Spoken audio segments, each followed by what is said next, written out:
교회가 설립 17주년을 이렇게 앞두고 있다고 하는 그런 말을 들었습니다. 저도 이 목회를 하면서 교회를 1년 1년 또 맞이하는 그 기념 그 날이 얼마나 귀하고 또 얼마나 중요한지 너무나 잘 아는데, 이처럼 귀한 그 시간 또 귀한 시기에 부족한 저 이렇게 말씀의 강단에 세워주시고 우리 성도들과 함께 은혜 나눌 수 있도록 이렇게 허락해 주신 우리 목사님, 또 우리 장로님, 우리 모든 성도님들에게 감사를 드립니다. 데살로니가 교회가 가지고 있는 특징이 있습니다. 믿음의 역사가 있었고, 사랑의 수고가 있었고, 소망의 인내가 있었습니다. 모든 믿는 자들에게 본이 되는 그런 교회였습니다. 또 복음 전도를 통해서 마게도니아, 아가야 지방까지 그렇게 복음을 전하는 일에 앞장섰던 교회가 데살로니가 교회, 그래서 모든 믿는 자의 본이 되었다 그랬습니다. 원하기는 우리 기흥 지구촌 교회가 데살로니가 교회처럼 모든 믿는 자의 본이 되는 교회, 믿음의 역사가 있고 사랑의 수고가 있고 소망의 인내가 있는 교회, 또 복음 전도에 앞장서는 그런 귀한 교회가 된 줄로 믿습니다.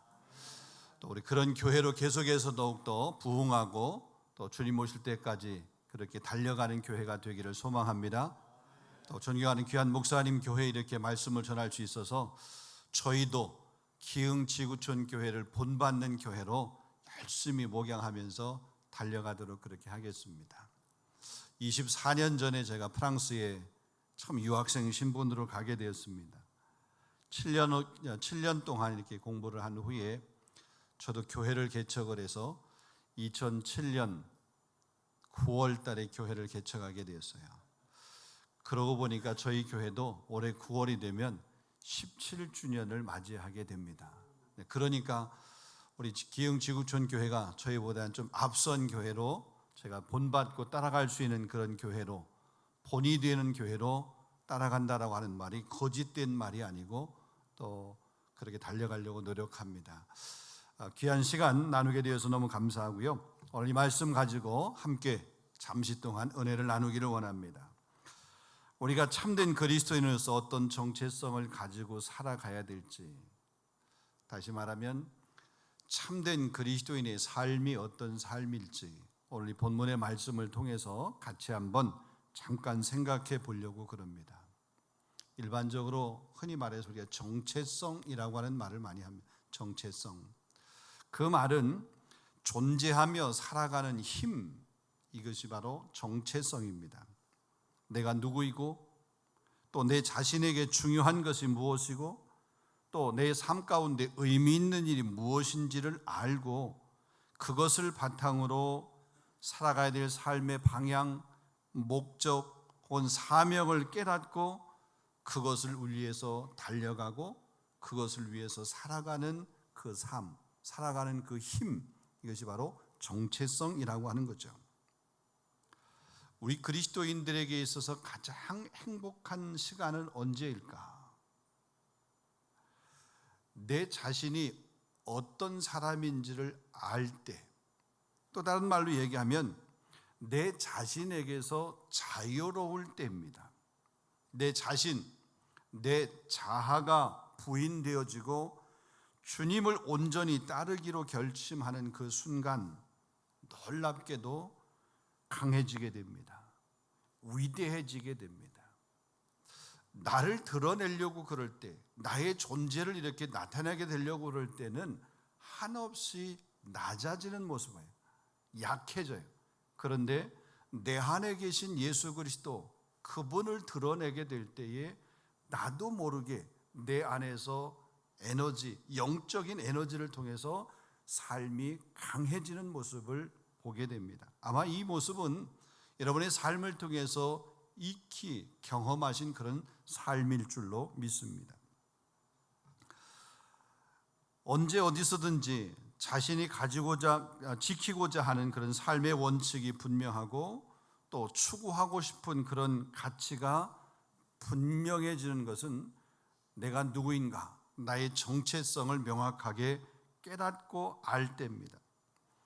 누구를 위해 살 것인가, 혹은 무엇을 위해 살아야 하는지, 왜 살아야 하는지, 삶의 이유와 목적이 분명하게 됩니다. 주님에게 받은 사명이 무엇이고 더 나아가서 내가 감당해야 될 일이 무엇인지가 선명하게 깨달아지는 것은 정체성이 분명할 때, 내가 정말로 참된 그리스도인이라고 하는 그런 삶을 살아내게 될 때에 가능하다는 거죠. 내가 해야 될 일이 무엇인지를 명확하게 안다라고 그러면 우리가 살아가는 인생이 그리 복잡하지 않습니다.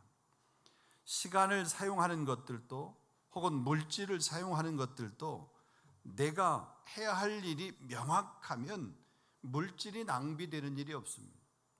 시간이 낭비되지도 않습니다. 내가 무엇을 해야 되는지 그 목표가 분명하지 않으면 시간도 허비가 되고요, 물질도 허비가 되고요, 모든 것들이 다 이렇게 낭비가 되고 허비가 됩니다. 그런데 내가 뭘 해야 되지? 나는 어떤 사람이지? 내가 달려갈 길은 어디지? 방향과 목표가 분명하면 낭비가 없어요. 우리 그리스도인으로서 우리는 십자가를 바라보며 천국을 향해서 달려가는 그런 존재잖아요. 우리의 존재, 나의 존재에 대한 명확한 나의 정체성을 명확하게 알게 되면 신앙생활 하면서 방황하지 않습니다. 근데 우리 주변을 가만히 보면 영적 생활, 신앙생활, 교회 생활을 하면서 방황하는 분들을 우리가 많이 만나게 됩니다. 그분들의 삶을 가만히 보게 되면 목적이 분명하지 않아요. 더 나아가서 자신이 어떤 존재인지에 대한 명확한 자기 정체성이 분명하지 않아요. 그러다 보니까 방황하는 거죠. 그러다 보니까 교회도 가끔, 교회도 신앙생활도 영적 생활도 가끔 이렇게 하게 되는 거죠. 사랑하는 성도 여러분, 여러분이 어떤 존재인지 여러분의 정체성을 먼저 명확하게 할 수 있기를 주님의 이름으로 축원합니다. 우리가 그리스도인으로 산다고 하는 것 혹은 예수님을 믿고 신앙생활을 한다라고 하는 것은 다른 종교, 타 종교에서 신앙생활을 하는 것하고는 다릅니다. 다른 종교, 타 종교는 그들이 신앙생활을 하고 혹은 도를 닦고 혹은 지극정성을 다해서 자기들이 믿는 그 신, 그 종교를 섬기는 것은 한마디로 얘기하면 자기 자신이 원하는 것을 이루기 위해서 그렇습니다. 자기의 소원을 이룹니다. 자기의 바람을 이루는 거죠. 한마디로 잘 되기를 원하는 그런 목적에서 종교 생활을 하게 됩니다. 그런데 우리 그리스도인의 삶, 우리 기독교인들의 삶은 잘 되는 것, 내 소원을 이루는 것, 내가 뭔가 바라고 있는 것, 그것을 이루는 것, 이것이 궁극적인 목적은 아닙니다. 그것을 이루어서 하나님 앞에 영광 돌린다라고 그러면 내 소원이 이루어지는 것, 잘 사는 것이 맞을 수 있어요. 근데 잘 사는 것 자체가 우리의 정체성이 아니에요. 우리의 소원이 이루어지는 것이 우리의 정체성이 아니라는 거죠. 우리는 나와 세상은 간 곳 없고 오직 구속하신 주님만 보이는 것, 그 주님을 위한 삶이 우리 그리스도인의 정체성, 그것이 참된 그리스도인의 삶의 모습인 줄로 믿습니다.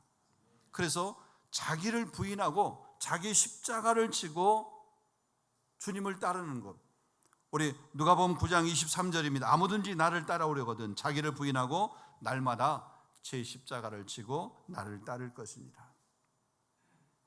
우리가 오랫동안 신앙생활을 하면 할수록 가장 큰 신앙생활에 걸림돌이 있다고 하는 것을 발견하게 됩니다. 그것은 바로 나 자신입니다. 내 자존심 혹은 내 자아 혹은 내 욕심 혹은 내 욕망 혹은 나의 어떤 신념, 이러한 것들이 신앙생활의 가장 큰 걸림돌이에요.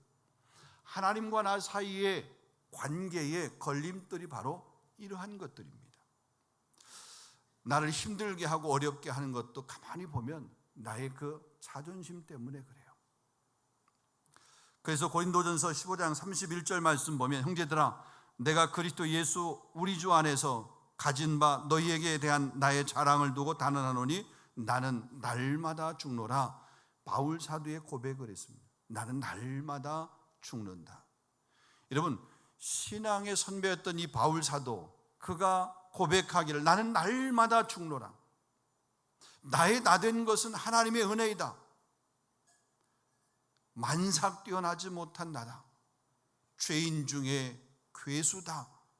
자기 스스로 끊임없이 자기를 비우고 자기 삶에서 오직 예수님만, 하나님만이 영광 받으시기를 원하시는 그런 삶을 살고, 그가 고백하기를 나는 날마다 죽겠다, 날마다 죽노라라고 이렇게 고백을 했다라고 그러면 우리는 바울보다 훨씬 더 많은 죽음이 필요하지 않을까? 우리보다 훨씬 더 우리 자신을 비우는 그런 삶이 필요하지 않을까? 우리가 얼마나 죄가 많고 악이 많고 혹은 실수가 많고 의도적이든지 혹은 의도적이지 않든지 죄를 범하고 있는지 우리가 살아가면 갈수록 깨닫게 됩니다. 살면 살수록 이런 죄의 모습들, 모양들이 우리 안에서 많다고 하는 것들을 깨닫게 됩니다. 하나님의 자녀로서의 삶보다는 그렇지 않은 모습들이 내 삶 가운데서 불쑥불쑥 이렇게 나온다고 하는 것을 깨닫게 됩니다. 그러다 보니까 하나님의 은혜가 아니면 살아갈 수 없는 존재, 하나님의 은혜로만 살아갈 수 있는 그런 존재라고 하는 것을 우리가 고백하지 아니할 수 없는 거죠. 은혜의 깊이를 깨닫고 그 사랑의 풍성함을 깨닫고 말씀 앞에 내 삶을 온전히 드릴 때, 그때가 가장 행복한 때라고 하는 것을 우리가 깨닫게 되는 거죠. 그런 삶을 사는 사람들이 위대한 삶을 사는 사람들이고, 그 위대한 삶을 사는 사람들이 그리스도인이고, 이런 삶을 살아낼 때 그리스도인으로서 매력적인 그런 모습을 우리가 보여줄 수 있다는 거죠. 여러분, 그런 삶을 산 사람을 소개해 드리려고 합니다. 오늘 본문에 보면 세례 요한이 바로 그런 삶을 살아낸 사람입니다. 자, 그의 삶은 참으로 위대한 삶이었습니다. 예수님이 그에게 말씀했습니다. 여자가 낳은 자 중에 세례 요한보다 큰 이가 일어남이 없도다. 이스라엘에서 많은 사람들이 세례 요한을 찾아와서, 세례 요한에 몰려와서 질문합니다. 우리가 어떻게 살아야 됩니까?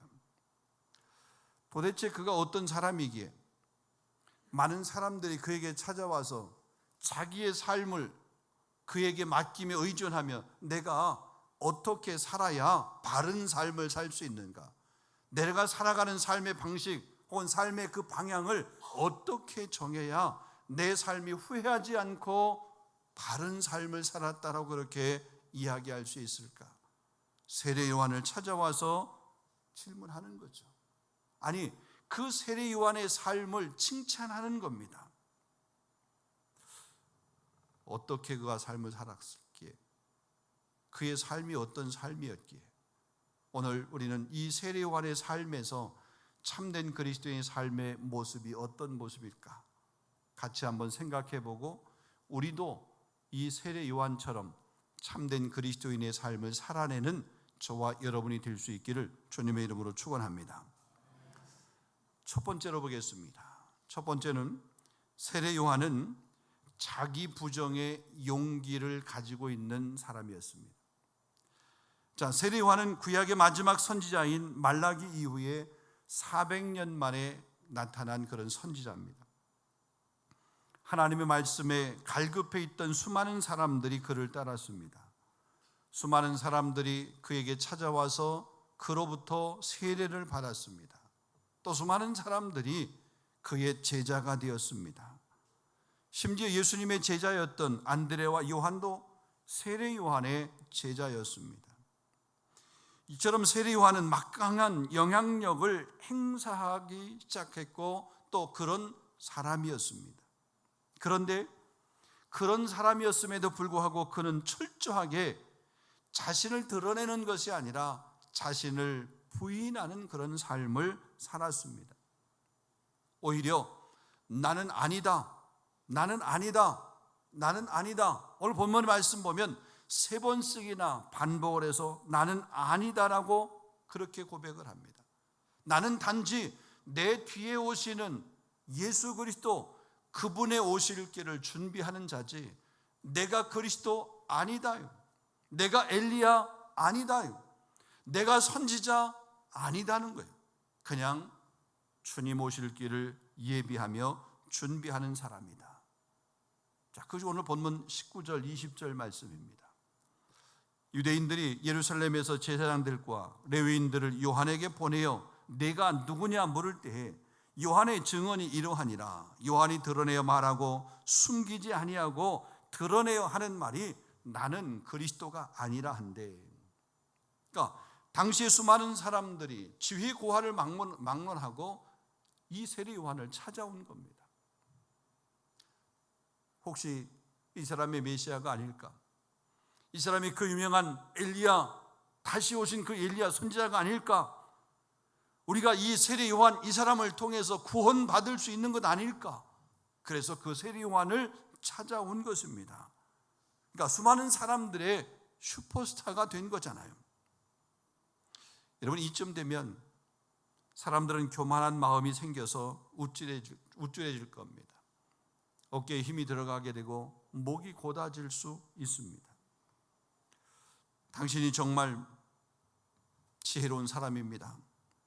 당신은 정말 능력자입니다.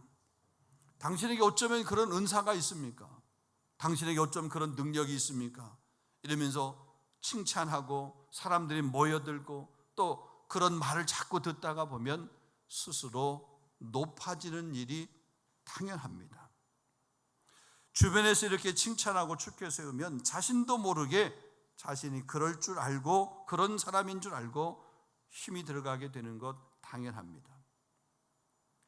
그런데 세례 요한은 그렇게 하지 않았습니다. 사람들의 칭찬, 사람들이 추종하는 것, 무사람들이 이렇게 몰려오는 것, 그것에 미혹되거나 현혹되지 않았습니다.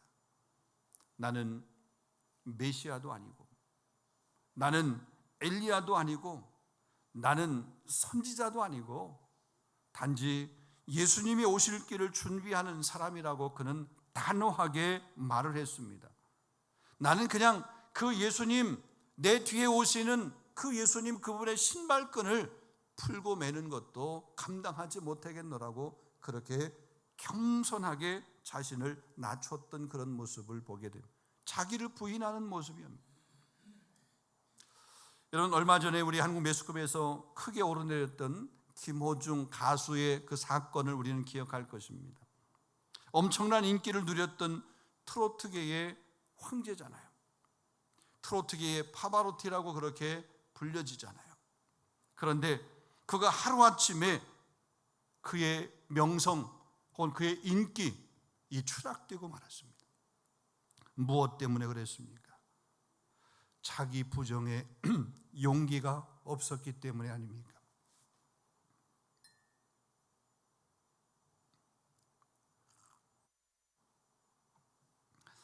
자기 부정에 용기가 없어서 철저하게 무너지는 그런 모습을 우리는 보았습니다.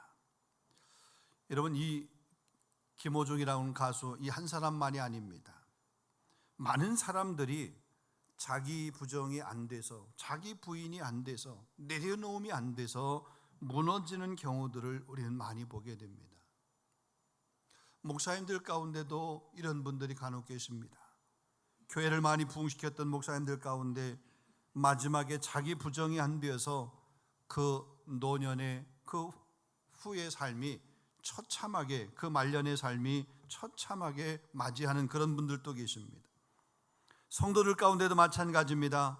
교회를 열심히 섬기고 헌신하고 봉사하고 충성하고 애를 써놓고 자기 부정이 안 되어서 교회의 짐이 되거나 교회 부담이 되고 혹은 교회의 가시가 되는 그런 분들을 만나게 됩니다. 충성하면서 자신을 알아봐 주지 않는 것에 혹은 인정해 주지 않는 것에 상처를 받고 시험을 드는 사람들도 있습니다. 누구보다도 열심히 헌신했는데, 누구보다도 열심히 섬겼음에도 불구하고 그 섬겼던 시간과 그 섬긴 그 삶, 섬긴 그 내용들이 사람들에게 부담스럽게 들려질 정도로, 느껴질 정도로 그런 자기 부정이 안 되는 그런 분들이 계셔요. 우리 교회는 나 없으면 안 돼. 우리 교회는 내가 다 했어. 이런 부분들이겠죠. 여러분, 자기를 부인한다라고 하는 것이 결코 쉬운 것이 아닙니다. 근데 우리 스스로의 힘 가지고는 불가능합니다. 성령께서 우리의 마음을 만져주셔야 되는 줄로 믿습니다. 그럴 때 우리 자기 부정이 되어지게 되는 거죠. 아니, 하나님의 귀한 말씀으로 날마다 우리가 다스림을 받아야 되는 거죠. 여러분, 놀이동산에 가게 되면 두더지 잡기라고 하는 그런 놀이가 있습니다. 두더지가 이렇게 튀어나오게 되면 망치를 가지고 이렇게 때리는 거 있죠. 여러분 한 번 정도는 다 해보셨으리라고 생각이 됩니다. 머리를 쑥 들고 나오면 망치로 때리면 하나 들어가고, 그러면 어느새 그 옆에 있는 것들이 튀어나오고, 또 그것을 두드려 이렇게 한번 잡는 것처럼 때리게 되면 그 다음 다른 곳에서 또 이렇게 두더지가 머리를 쑥 내밀고 튀어나오고, 계속 이런 거 반복하는 거잖아요. 나오면 두드려 맞고, 그러면 또 나오면 또 두드려 맞고. 여러분, 우리 안에 이렇게 한 번 두드려 맞은 것으로 끝나는 것이 아니라 반복해서 계속해서 불쑥불쑥 일어나는 자아, 하나님의 말씀을 통해서 그것들이 다스려지고 또 하나님의 말씀의 방망이로 그것들이 내리쳐지게 될 때에 우리의 자아는 다스려지고 우리 안에 거룩하신 하나님의 영광만 드러내는 삶이 나타나게 될 줄로 믿습니다. 아멘. 그래서 예레미야 23장 29절 말씀 보면 여호와의 말씀이니라 내 말이 불같지 아니하냐 바위를 쳐서 부스러뜨리는 방망이 같지 아니하냐. 그러니까 말씀의 방망이로 우리의 교만한 마음, 우리의 자아를 다스려야 된다. 그러니까 세리와는 자기 자아를 부정하는, 다스리는 그런 은혜가 있었어요. 그런 힘이 있었어요. 그러니까 그 삶이 참된 그리스도인의 모습이다라고 우리가 그렇게 설명할 수 있는 겁니다. 이 모습이 있기를 주님의 이름으로 축원합니다. 자, 두 번째입니다. 두 번째, 세례요한은 분명한 진리를 간직한 사람이었습니다. 여러분, 자기 부정, 자기를 부인하는 것, 자기를 내려놓는 것만이 아니라 또 자기를 내려놓음 안에, 우리 마음 안에, 우리 영혼 안에, 우리 심령 안에 담고 있는 그 무언가가 있어야 되잖아요. 아니, 자기를 비우기만 했어요. 근데 그 사람이 비운 그 사람의 모습을 통해서 뭔가 나올 것이 있을 것을 기대하고 지켜보고 있는데 아무것도 없어. nothing이야. 그러면 그 사람의 가치, 그 사람의 존재를 우리가 인정할 수 있나요? 자기를 비우는 것 좋아요. 근데 그 안에, 비운 내 안에 뭔가 채운 것들이 밖으로 나오는 게 있어야 될 거 아니에요.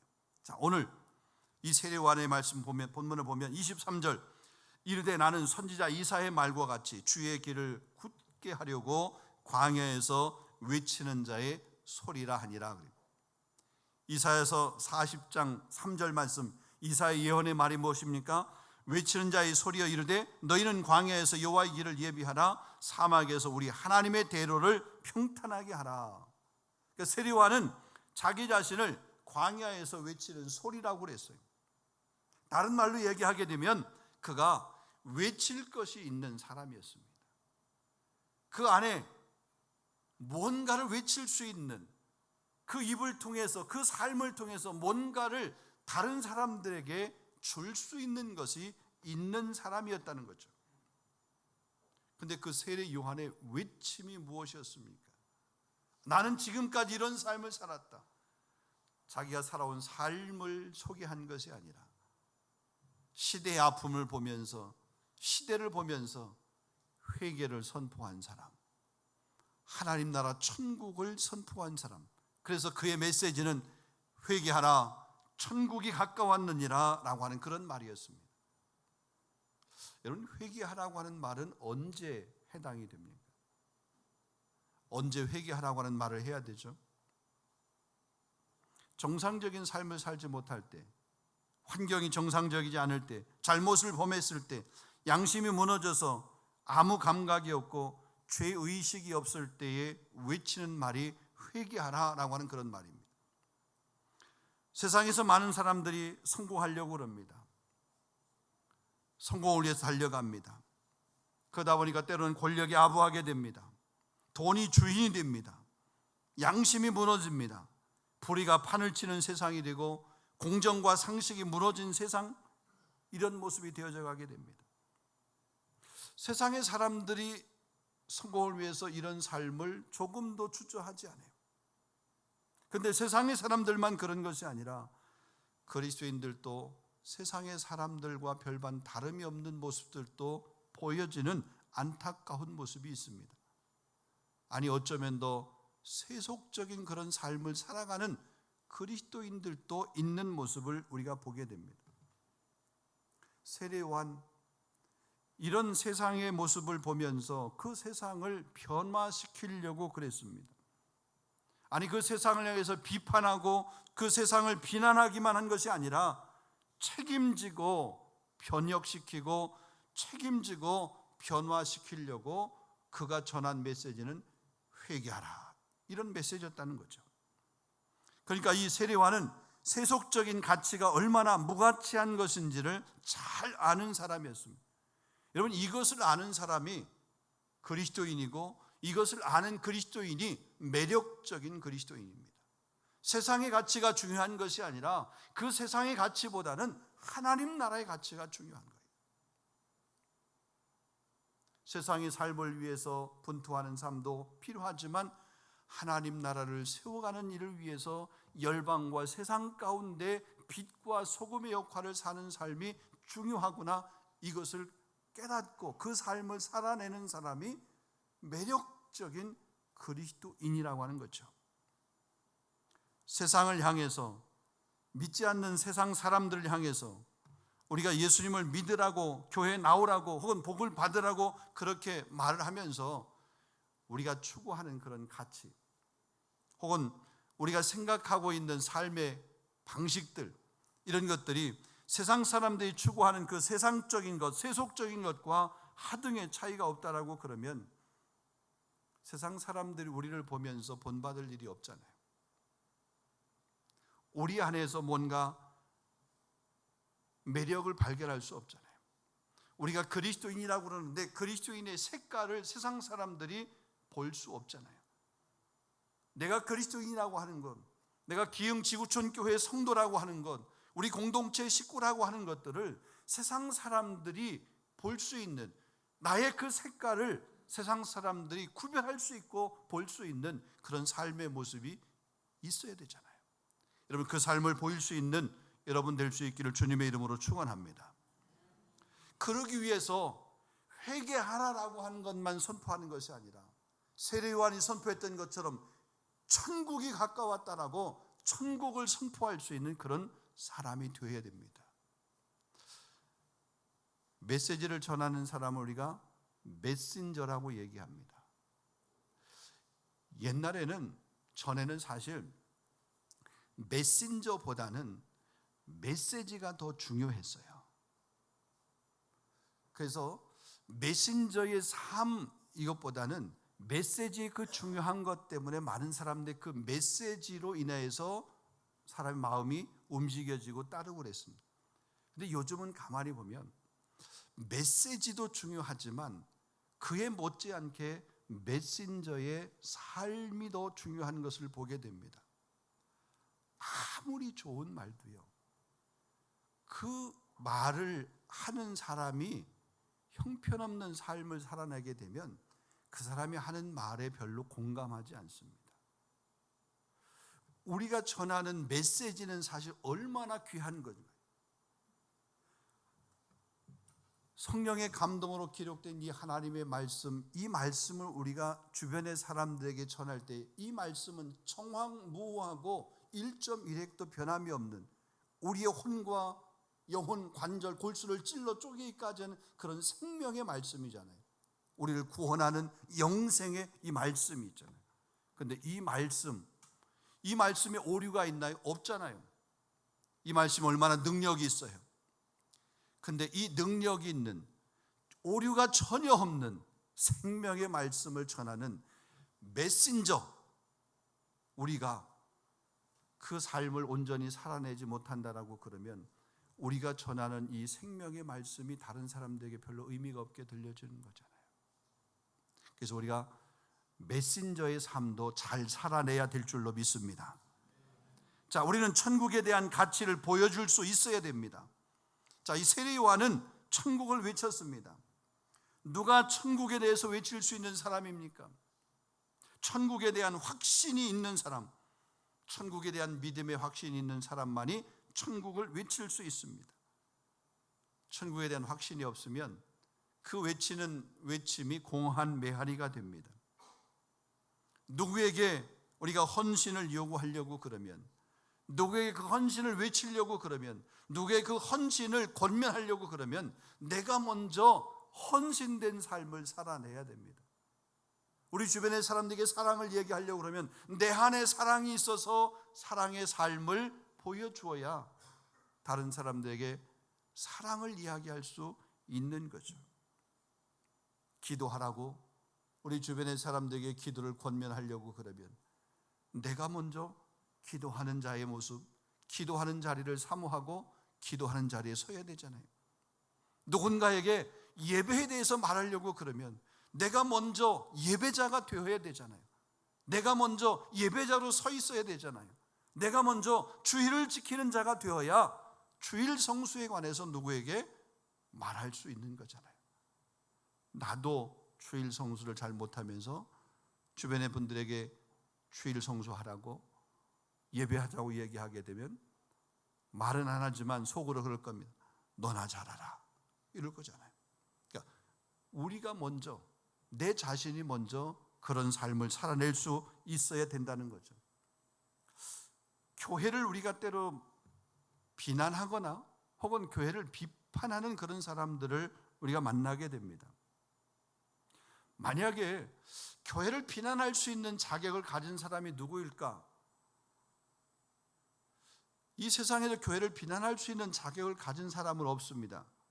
그러나 설령 우리가 교회를 비난할 수 있는 사람이 있다고 그러면 그 사람은 누구보다도 더 의로운 삶을 살아낼 수 있어야 되고 의로운 삶을 살아내는 사람이 돼요. 교회를 비난할 수 있을 정도의 그런 삶을 살아내는 사람만이 교회에 대해서 비난, 비판을 할 수 있는 거예요. 그런데 그런 삶을 살아내는 삶이 아님에도 불구하고 교회를 비난하고 비판하는 사람들을 우리가 보게 됩니다. 만나게 됩니다. 이런 믿지 않는 사람들이 교회를 비난하는 것은 당연합니다. 그런데 믿는 사람이 교회를 비난해요. 우리 공동체 안에 있는 식구가 우리 공동체를 비난합니다. 제 상식으로는, 제 신앙으로는 이해할 수 없는 거예요. 이해가 안 돼요. 그럼에도 불구하고 이런 분들을 종종 혹은 가끔 만나게 되는 모습입니다. 여러분, 공동체를 비난하는 자가 아니라 공동체를 위하여 헌신할 수 있는 그런 여러분이 될 수 있기를 주님의 이름으로 축원합니다. 세상 사람들이 여러분을 볼 때 어떤 모습으로 보게 될까? 주변의 사람들이 혹은 그 사람이 예수를 믿는 사람이든 혹은 믿지 않는 사람이든 여러분의 모습 안에서 예수 그리스도의 모습을 그 사람들이 볼 수 있을까? 내 모습 안에서 내 주변의 사람들이, 믿지 않는 사람들이 예수 그리스도의 모습을 발견할 수 있을까? 내 안에 구원받은 하나님 나라의 자녀인 모습을 믿지 않는 사람들이, 주변의 사람들이 발견할 수 있을까? 여러분, 이런 것들을 보여줄 수 있어야 되잖아요. 내 안에 계신 예수 그리스도 주변의 사람들이 볼 수 있어야 되는 것. 누구에게 영향을 미칠 수 있어야 되잖아요. 가정에서 남편에게, 또 남편은 아내에게 그리스도인으로서 하나님 나라의 자녀로서의 영향력을 보여줄 수 있어야 가정 천국이 이룩되는 거죠. 자녀에게 부모로서, 신앙의 부모로서, 영적인 아비로서, 영적인 어미로서의 그런 모습을 보여주게 될 때에 자녀가 그 모습을 보면서 우리 아빠의, 우리 아버지의 삶 안에서 살아계신 예수 그리스도의 모습을 볼 수 있구나. 우리 어머니의 신앙의 그 모습 안에서 예수 그리스도의 그 모습을 볼 수 있구나. 여러분, 이런 모습을 보여주는 저와 여러분 될 수 있기를 주님의 이름으로 축원합니다. 여러분, 지금까지 여러분이 누리고 있는 하나님의 은혜, 아니 지금까지 여러분이 알고 있는 하나님에 대한 암 어느 정도입니까? 예수님에 대하여, 아니 예수님을 얼마나 여러분이 알고 계십니까? 주님의 몸된 교회를 위해서 여러분이 얼마나 알고 계십니까? 여러분이 지금까지 알고 있는 것으로 충분합니까? 이제는 더 이상 배울 것이 없습니까? 아니 여러분의 생각으로 예수님을 판단할 수 있을 정도로, 혹은 교회에 대해서 이러쿵저러쿵 이야기할 수 있을 정도로 여러분은 충분히 하나님과 교회를 알고 계십니까? 하나님이 우리에게 주실 수 있는 은혜의 몇 프로를 여러분이 받고 계십니까? 여러분이 지금 누리고 있는 그 하나님의 은혜, 여러분이 삶 가운데서 경험하신 그 하나님의 은혜, 하나님께서 우리에게, 여러분에게 주실 수 있는 그 은혜의 총량 중에서 내가 받고 누린 은혜, 내가 경험한 은혜, 내가 맛본 그 은혜가 몇 퍼센트 정도 됩니까? 50%요? 30%요? 10%요? 하나님께서 주실 수 있는 그 모든 것의 10% 정도는 나는 받았다? 저는 0.0001%도 못 받은 것 같아요. 이 지구상의 이 넓은 이 공간 안에 그냥 점 하나 찍혀 있는 것 같은 그 작은 것, 그것 정도 받은 것 같아요. 이 말을 다른 말로 얘기하면 하나님께서 내게 주실, 하나님께서 여러분에게 주실 은혜가 아직도 무한하다는 거죠. 그럼 하나님이 주실 은혜가 무한한데 지금 내가 받은 그 은혜에 족하여서 이것만 가지고 내가 만족하며 살아갈 것인가? 아니에요. 하나님의 더 큰 은혜를 사모하는 여러분 될 수 있기를 주님의 이름으로 축원합니다. 우리에게 주실 은혜가 하나님에게는 무한히 많습니다. 이미 우리가 받은 은혜도 많지만 앞으로 하나님께서 우리에게 부어주실 은혜가 더 크고 더 귀하고 더 놀라운 것들이 많다는 거죠. 그래서 날마다 은혜를 사모하는 사람, 그런 사람이 외칠 수 있는 그 외침이 한마디가 있습니다. 천국을 외칠 수 있습니다. 그 천국을 주변의 사람들에게 외칠 수 있는 거죠. 여러분, 다음 주가 우리 17주년, 설립 17주년 그 축제를 하는 그런 날, VIP를 초청하는 그런 날이잖아요. 여러분 안에 이미 주신 은혜, 여러분의 앞으로 하나님께서 주시니까 더 크심을 깨닫고 여러분이 정말로 주변에 VIP를 초청할 수 있는 그런 귀한 여러분 될 수 있기를 주님의 이름으로 축원합니다. 말씀을 맺도록 하겠습니다. 사랑하는 성도 여러분, 자기 주장, 자존심, 자기 중심으로 가득한 세상에서 자기를 부정할 수 있는 그런 용기를 가진 여러분 될 수 있기를 원합니다. 자기를 부인하고 자기 십자가를 지고 주님을 따라가는 저와 여러분 될 수 있기를 주님의 이름으로 축원합니다. 허나가 세례 요한처럼 분명한 진리를 소유한 사람, 외칠 것이 있는 사람, 암울한 이 시대를 바라보면서 정말 멸망을 향해 달려가는 이 세상을 바라보면서 회개하라고 외칠 수 있는 사람, 천국을 외칠 수 있는 저와 여러분이 될 수 있기를 주님의 이름으로 축원합니다. 이 모습이 참된 그리스도의 모습이고, 이 삶이 저와 여러분이 살아내야 될 삶의 모습인 거죠. 한 인생을 마지막 다 달려가고 나면 그 삶의 발자취가 평가되게 됩니다. 살아있는 순간에 평가되기도 하지만 그 삶을 다 산 후에 저 사람은 이와 같은 삶을 살았구나라고 그 삶을 평가를 받게 됩니다. 우리는 언젠가 하나님 앞에 서게 됩니다. 하나님 앞에 섰을 때, 우리 생명이 다해서, 우리 코끝에 호흡이 멈춰지고 우리의 생명이 다해서 하나님이 부르셨을 때, 내 삶의 흔적들을 우리 후손들이, 우리 후배들이, 우리 자녀들이 바라볼 때, 우리 아버지는, 우리 장로님은, 우리 권사님은, 우리 집사님은, 우리 성도님은, 누구는 주님을 닮은 그런 삶을 살기 위해서 부단히 애쓴 삶을 산 참된 그리스도인이었다, 이런 평가를 받을 수 있는 저와 여러분 모두가 다 될 수 있기를 주님의 이름으로 축원합니다. 기도하겠습니다.